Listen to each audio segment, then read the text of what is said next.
Pelajaran Matematika kelas 7 bab 1, Bilangan. Kata kunci. Bilangan bulat. Bilangan pecahan. Desimal. Membandingkan bilangan. Operasi hitung. Bilangan berpangkat. Kelipatan persekutuan terkecil, KPK. Faktor persekutuan terbesar, FPB. Sejarah mencatat bahwa permulaan munculnya bilangan matematika berasal dari bangsa yang bermukim sepanjang aliran sungai, seperti bangsa Mesir di Sungai Nil, bangsa Babilonia Sungai Tigris dan Efrat, bangsa Hindu di Sungai Indus dan Gangga, serta bangsa Cina di Sungai Huanghe dan Yangtze. Bangsa-bangsa itu memerlukan matematika, khususnya bilangan untuk berbagai kebutuhan sehari-hari seperti perhitungan perdagangan, penanggalan, perhitungan perubahan musim, pengukuran luas tanah, dan lain-lain. Pada perkembangan peradaban, matematika diperlukan dalam kegiatan perdagangan, keuangan dan pemungutan pajak. Sistem bilangan yang digunakan oleh bangsa-bangsa zaman dahulu bermacam-macam hingga akhirnya berkembang menjadi bilangan yang sekarang kita gunakan, yaitu sistem bilangan Hindu-Arab. Kompetensi dasar 3.1 menjelaskan dan menentukan urutan pada bilangan bulat, positif, dan negatif, dan pecahan, biasa, campuran, desimal, persen. 3.2 menjelaskan dan melakukan operasi hitung bilangan bulat dan pecahan dengan memanfaatkan berbagai sifat operasi. 3.3 menjelaskan dan menentukan representasi bilangan dalam bentuk bilangan berpangkat bulat positif dan negatif. 4.1 menyelesaikan masalah yang berkaitan dengan urutan beberapa bilangan bulat dan pecahan, biasa, campuran, desimal, persen. 4.2 menyelesaikan masalah yang berkaitan dengan operasi hitung bilangan bulat dan pecahan. 4.3 menyelesaikan masalah yang berkaitan dengan bilangan dalam bentuk bilangan berpangkat bulat positif dan negatif. Pengalaman belajar 1. Melakukan pengamatan tentang cara membandingkan bilangan bulat, pecahan, dan bentuk pangkat. 2.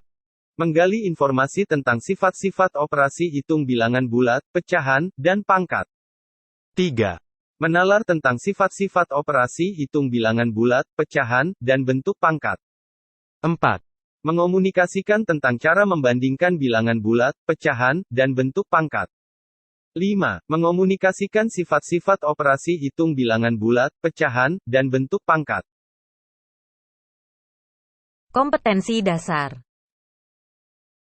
Leonardo da Pisa atau Leonardo da Pisa atau Leonardo Pisano, lebih dikenal dengan sebutan Fibonacci, adalah matematikawan Italia yang dikenal sebagai penemu bilangan Fibonacci. Leonardo berperan dalam mengenalkan sistem penulisan dan perhitungan bilangan Arab ke dunia Eropa. Bapa dari Leonardo, Guglielmo William, mempunyai nama panggilan Bonacci yang artinya bersifat baik atau sederhana. Setelah meninggal, Leonardo sering disebut dengan nama Fibonacci. Dari kata Filius Bonacci, anak dari Bonacci. William memimpin sebuah pos perdagangan. Beberapa catatan menyebutkan beliau adalah perwakilan dagang untuk Pisa di Bugia, Afrika Utara. Sekarang berjaya, Aljazair. Sebagai anak muda, Leonardo berkelana ke sana untuk menolong ayahnya. Di sanalah Leonardo belajar tentang sistem bilangan Arab. Melihat sistem bilangan Arab lebih sederhana dan efisien dibandingkan bilangan Romawi, Fibonacci kemudian berkelana ke penjuru daerah Mediterania untuk belajar kepada matematikawan Arab yang terkenal pada masa itu. Leonardo baru pulang kembali sekitar tahun 1200-an. Pada tahun 1202, di usia 27, ia menuliskan apa yang telah dipelajari dalam buku Liber Abaci, atau buku perhitungan. Buku ini menunjukkan kepraktisan sistem bilangan Arab dengan cara menerapkannya ke dalam pembukuan dagang, konversi berbagai ukuran dan berat, perhitungan bunga, pertukaran uang, dan berbagai aplikasi lainnya. Buku ini disambut baik oleh kaum terpelajar Eropa dan menghasilkan dampak yang penting kepada pemikiran Eropa. Meski penggunaannya baru menyebar luas setelah ditemukannya percetakan sekitar 3 abad berikutnya. Hikmah yang bisa diambil. 1. Sebelum orang mengenal angka Arab yang kita gunakan, orang zaman dulu sudah mengenal sistem bilangannya sendiri. Kelemahan sistem-sistem bilangan yang ditemukan zaman dulu adalah susah untuk dioperasikan dan tidak efisien dalam penulisan. Dengan diperkenalkannya sistem bilangan Arab yang kita gunakan hingga sekarang, orang lebih mudah untuk melakukan perhitungan matematika dan lebih efisien dalam penulisan. 2. Mari mencontoh sikap Leonardo yang giat untuk mempelajari tentang ilmu hitung sistem bilangan Arab hingga jauh meninggalkan tempat tinggalnya. Leonardo dikenal banyak orang hingga sekarang karena dia bisa memberikan manfaat kepada orang banyak yang masih kita rasakan hingga saat ini.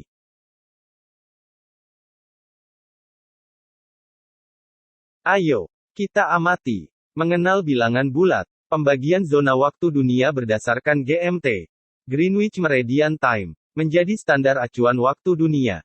Jika sekarang di Greenwich pukul 0, pukul berapakah di Papua? Dengan penetapan kota Greenwich sebagai titik acuan atau titik 0 waktu dunia, dapat kita lihat pengelompokan daerah dan urutannya. Pandang urutan bilangan yang ada pada gambar 1.1. Berdasarkan GMT diperoleh sebagai berikut. Untuk menetapkan waktu Papua tambahkan waktu Greenwich sebesar 9 satuan, maka diperoleh waktu Papua adalah pukul 9 GMT. Perhatikan berita berikut. Sepanjang bulan Januari tahun 2014, suhu di Eropa berubah secara drastis. Saat siang hari bisa mencapai 10 derajat Celcius di atas titik beku. 0 derajat Celcius, sedangkan pada malam hari turun hingga 15 derajat Celcius di bawah titik beku. Ungkapan 10 di atas titik beku, dan 15 di bawah titik beku, secara berurutan bisa ditulis sebagai bilangan bulat plus 1 0 dan 15. Untuk bilangan plus 1 0 cukup ditulis 10.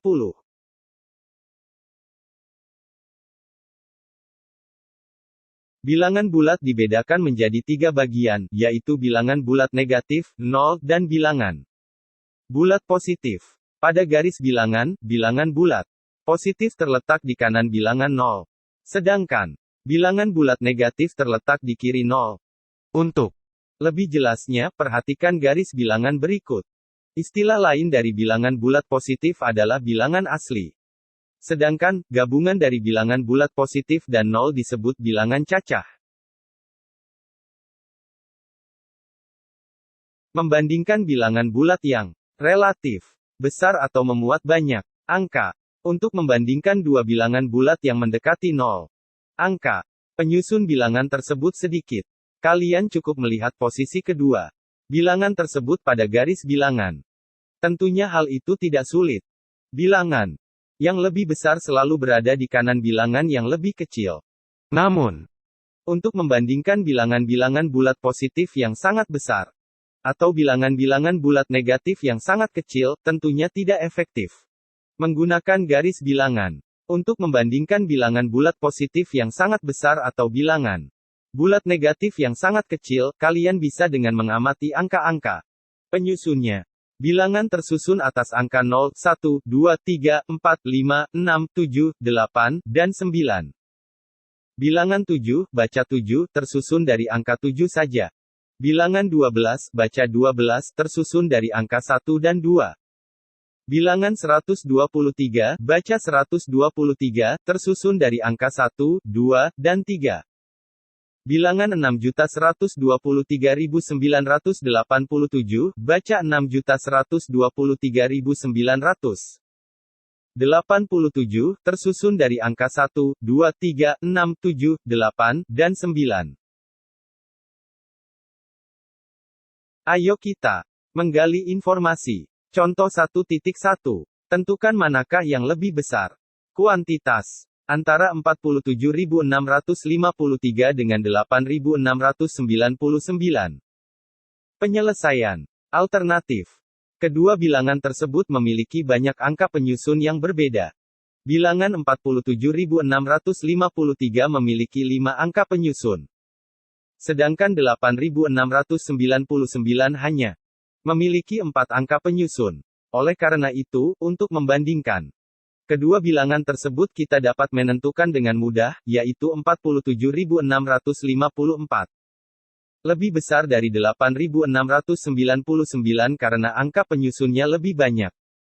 Angka 4 pada bilangan 47.653 menempati nilai puluh ribuan, sehingga nilainya adalah 40.000. Dibaca, 40.000. Titik.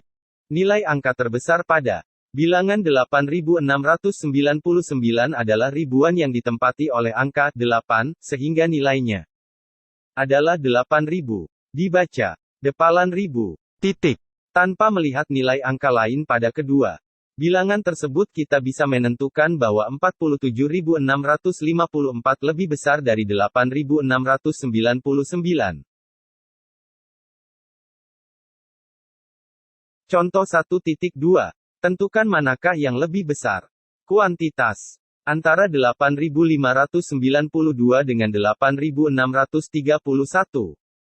Penyelesaian. Alternatif. Kedua bilangan sama-sama tersusun oleh 4 angka. Nilai angka 6. Bernilai 600. Pada bilangan 8.631 lebih besar dari nilai angka 5. Bernilai 500. Pada bilangan 8.592. Oleh karena itu, 8.631 lebih dari 8.592. Kedua bilangan tersebut mempunyai banyak angka penyusun yang sama, yaitu 4. Nilai angka terbesar, yaitu ribuan, sama-sama ditempati oleh angka 8, sehingga nilainya sama, yaitu 8.000. Nilai angka terbesar kedua, yaitu ratusan. Pada bilangan 8.592 ditempati oleh angka 5, sehingga nilainya 500. Sedangkan pada bilangan 8.631 ditempati oleh angka 6, sehingga nilainya adalah 600. Dengan membandingkan kedua bilangan tersebut, 500 dan 600, kita dapat menentukan bahwa 600 lebih besar dari 500. Dengan kata lain, tanpa menghiraukan nilai angka yang lebih kecil pada kedua bilangan, kita dapat menyimpulkan bahwa 8.631 lebih besar dari 8.592. Setelah memahami cara membandingkan kedua bilangan pada kedua contoh tersebut, kita dapat membandingkan bilangan bulat yang lain, termasuk bilangan bulat negatif. Namun perlu kita ingat pada garis bilangan, bahwa semakin ke kiri nilai bilangan negatif, nilainya semakin kecil. Ayo kita menalar. 1. Tentukan bilangan mana yang lebih besar antara 547.578 dengan 595.326. 2.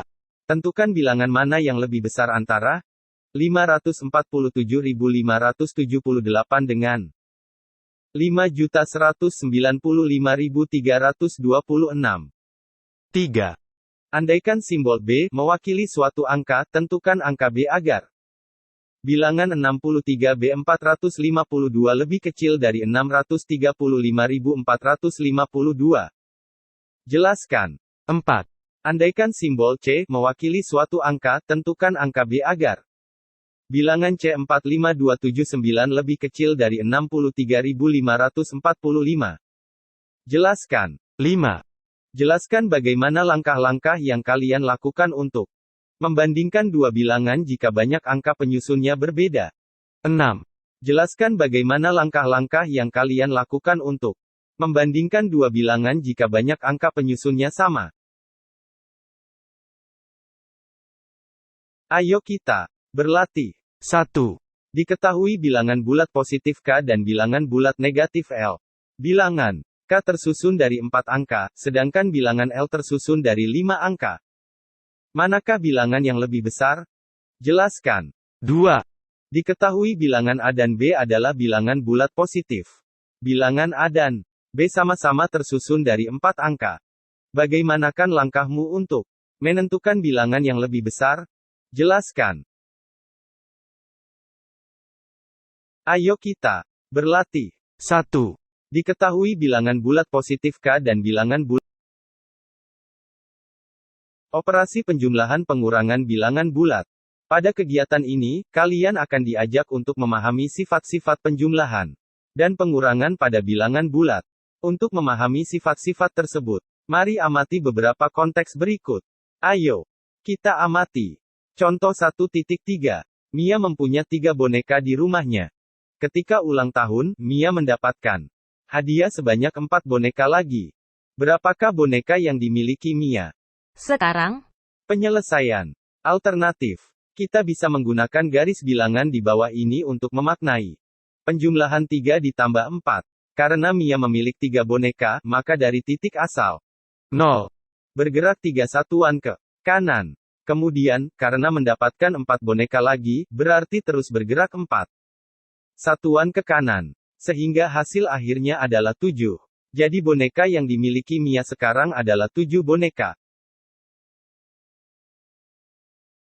Selisih antara dua bilangan bulat sama dengan jarak kedua bilangan tersebut. Pada garis bilangan. Misalnya, 1. Selisih antara 1 dengan 4 adalah 3 satuan. 2. Selisih antara -2 dengan 3 adalah 5 satuan. Perhatikan ilustrasi berikut. Selisih antara 1 dengan 4. Di sekolah dasar, kalian sudah mengenal operasi sederhana beberapa bilangan bulat. Berikut diuraikan kembali operasi bilangan bulat yang sudah kalian pelajari di sekolah dasar dulu, diperdalam dengan pemahaman terhadap berbagai kondisi penjumlahan dan pengurangan pada bilangan bulat.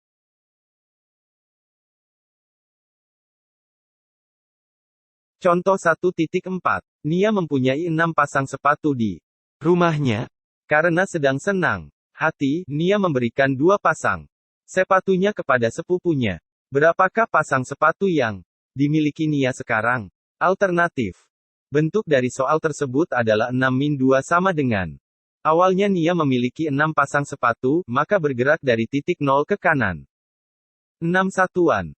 Karena dikurang 2 pasang sepatu, berarti panah berbalik arah ke kiri 2 satuan. Sehingga hasil akhirnya adalah 4. Perhatikan bahwa 6-2 sama dengan penjumlahan 6 plus -2. Titik.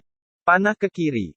Menunjukkan arah pengurangan oleh bilangan positif atau penjumlahan dengan bilangan negatif. Jadi, banyak sepatu yang dimiliki Nia sekarang adalah 6-2 sama dengan 4 pasang. Contoh 1.5. Seorang penyelam amatir mula-mula berlatih menyelam di kedalaman 2 meter di bawah permukaan laut. Setelah merasa lancar menyelam di kedalaman 2 meter, kemudian ia turun lagi hingga kedalaman 5 meter di bawah permukaan laut. Berapakah selisih kedalaman pada dua kondisi tersebut? Penyelesaian. Alternatif. -5 mewakili posisi 5 meter di bawah permukaan laut. Sedangkan -2 mewakili posisi 2 meter di bawah air laut. Bilangan -2 lebih besar daripada -5. Kurung buka. Mengapa? Bentuk soal tersebut bisa kita tulis. -2, -5, sama dengan. Untuk lebih jelasnya perhatikan ilustrasi berikut. Dari gambar pukul 1.10 diperoleh. -2, -5, sama dengan 3. Jadi, selisih kedalaman penyelam pada dua kondisi tersebut adalah 3 meter. Ayo kita menggali informasi sama dengan sifat-sifat operasi penjumlahan dan pengurangan pada bilangan bulat. Ketika masih di bangku SDMI kalian sudah mempelajari banyak tentang operasi penjumlahan dan pengurangan bilangan bulat. Mari kita mengingat kembali sejauh mana ingatan kalian tersebut. Tentu kalian dengan mudah menentukan hasil dari soal-soal tersebut. Pada soal nomor 1 dan 2, posisi bilangan saling berkebalikan. Namun hasil dari kedua penjumlahan tersebut adalah sama, yaitu 870. Begitupun pada soal nomor 3 dan 4, hasilnya adalah sama, yaitu 680. Hasil yang sama itu pun berlaku untuk penjumlahan bilangan bulat lainnya. Silakan dicoba. Sifat seperti ini dinamakan sifat komutatif, berkebalikan. Sifat 1. Komutatif. Secara umum, jika A dan B adalah sebarang bilangan bulat, maka berlaku A plus B sama dengan B plus A. Apakah sifat komutatif juga berlaku pada operasi pengurangan? Ternyata tidak. Contohnya bisa kita lihat pada soal nomor 5 dan 6. Pada kedua soal tersebut, susunan bilangan yang dikurangi dan pengurangannya saling berkebalikan. Pada soal nomor 5, hasil pengurangannya adalah 660. Sedangkan pada soal nomor 6, hasil pengurangannya adalah min 660 ternyata, jika kita cermati hasil keduanya tidak sama. Sehingga dapat kita simpulkan, bahwa pada operasi pengurangan tidak berlaku sifat komutatif. Sifat 2. Asosiatif. Selain sifat komutatif, pada penjumlahan bilangan bulat juga berlaku sifat asosiatif. Pengelompokan. Secara umum, jika A, B, dan C adalah sebarang bilangan bulat, maka berlaku A plus B plus C sama dengan A plus B plus C. Contoh 1.6. Misal A sama dengan 120, B sama dengan 30, dan C sama dengan 70. 120 plus 30 plus 70, sama dengan 120 plus 100 sama dengan 220. 120 plus 30, plus 70 sama dengan 150 plus 70 sama dengan 220.